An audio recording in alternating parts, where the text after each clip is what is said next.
गोरखपुर दौरे के दूसरे दिन सीएम योगी का जनता दर्शन कार्यक्रम। सीएम ने गोरखनाथ मंदिर परिसर में सुनी जनता की फरियाद। दूर दूर से पहुंचे फरियादियों ने सीएम को बताई अपनी समस्याएं। सीएम ने अधिकारियों को दिए लोगों की समस्याओं के त्वरित निस्तारण के निर्देश।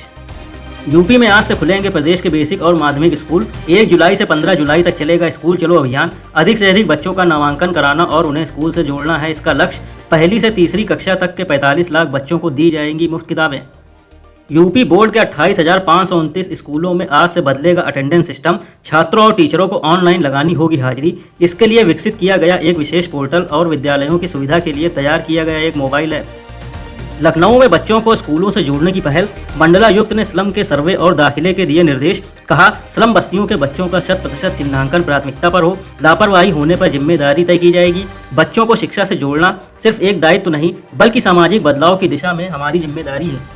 यूपी के 62 औद्योगिक प्रशिक्षण संस्थानों में आधुनिक वर्कशॉप स्थापित करेगी टाटा टेक्नोलॉजी लिमिटेड। पहले चरण में शुरू हो चुके हैं 149 ITI में TTL के वर्कशॉप। दूसरे चरण में स्थापित किए जाएंगे 62 नए वर्कशॉप। इन वर्कशॉप से युवाओं को मिलेगा गुणवत्तापूर्ण प्रशिक्षण और रोजगार के बढ़ेंगे अवसर।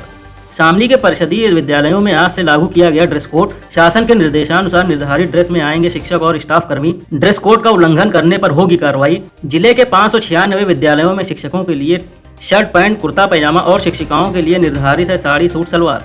जुलाई के पहले सप्ताह हो सकती है यूपी बीजेपी के नए प्रदेश अध्यक्ष की नियुक्ति। प्रदेश अध्यक्ष चुनाव के प्रभारी और केंद्रीय मंत्री पीयूष गोयल आगामी दिनों आ सकते हैं लखनऊ। राष्ट्रीय अध्यक्ष के चुनाव के लिए भाजपा ने करीब 11 राज्यों में चुनाव कार्यक्रम किया है जारी। जौनपुर में सुभाषपा अध्यक्ष ओम प्रकाश राजभर का बयान। कहा, सत्ता में अखिलेश यादव के लिए नो एंट्री है। यहाँ अब गाजी मियाँ की नहीं सुहेल देव का मेला लगेगा। ये सरकार गरीबों की है। सरकार के पास जनता के लिए पैसा भी है और नियत भी। जनता सरकार की कल्याणकारी योजनाओं का भरपूर लाभ उठाए। पंडित धीरेन्द्र शास्त्री पर अखिलेश यादव के आरोपों पर भड़के बीजेपी प्रवक्ता राकेश त्रिपाठी। उन्होंने कहा, धीरेन्द्र शास्त्री महज बहाना है। असली मकसद सनातन की भावनाओं को ठेस पहुंचाना है। उनकी इस कोशिश से समाज को सिर्फ नुकसान पहुंचता है। इससे अखिलेश यादव को कोई फायदा नहीं मिलने वाला है।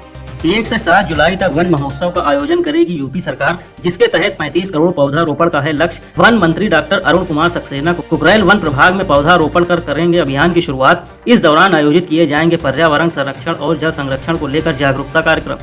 मुख्यमंत्री सामूहिक विवाह योजना में पारदर्शिता लाने के लिए अब शादी से पहले दर्ज होगी दूल्हा दुल्हन की बायोमेट्रिक उपस्थिति।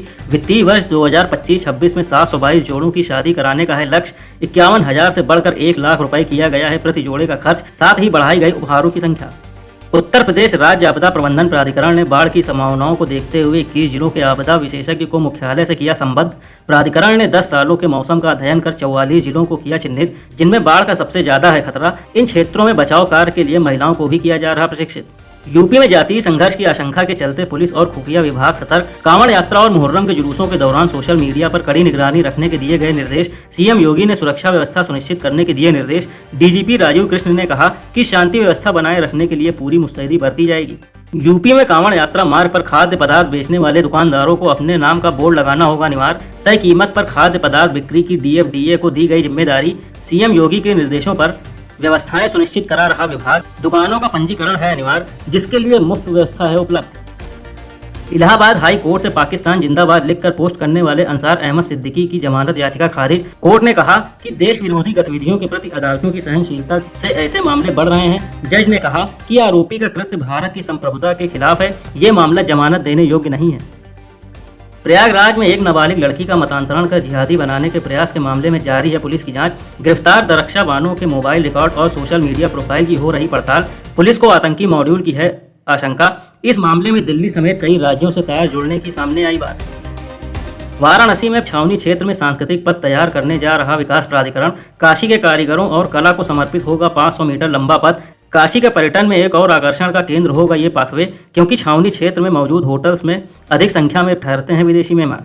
कानपुर में किशनपुर स्थित कान्हा गौशाला में गोवंशों के स्वास्थ्य के सुधार के लिए लगाए जाएंगे साउंड सिस्टम, जिसमें सुबह और शाम बजेगी कृष्ण गीतों के साथ ही बांसुरी की मध्यम धुन। महापौर प्रमिला पांडे और नगर आयुक्त सुधीर कुमार ने गौशाला का निरीक्षण कर दिया ये निर्देश। शेफाली जरीवाला के अचानक निधन के बाद बॉलीवुड एक्ट्रेस मल्लिका शेरावत ने शेयर किया एक वीडियो, जिसमें उन्होंने कहा, मैं ये वीडियो आपके साथ इसलिए शेयर कर रही हूँ ताकि हम सब मिलकर बोटॉक्स को ना कह सकें, आर्टिफिशियल कॉस्मेटिक फिलर्स को ना कह सकें और लाइफ को हाँ कह सकें। बर्मिंघम टेस्ट में इंग्लैंड के खिलाफ 3 बदलाव के साथ उतर सकती है भारतीय टीम। 3 जुलाई से शुरू होने जा रहे सीरीज के दूसरे मैच में टॉप ऑर्डर बल्लेबाज साई सुदर्शन, ऑलराउंडर शार्दुल ठाकुर और रवींद्र जडेजा को बेंच पर बैठाया जा सकता है। इनकी जगह बैटिंग ऑलराउंडर नीतीश कुमार रेड्डी और वाशिंगटन सुंदर को मौका दिया जा सकता है।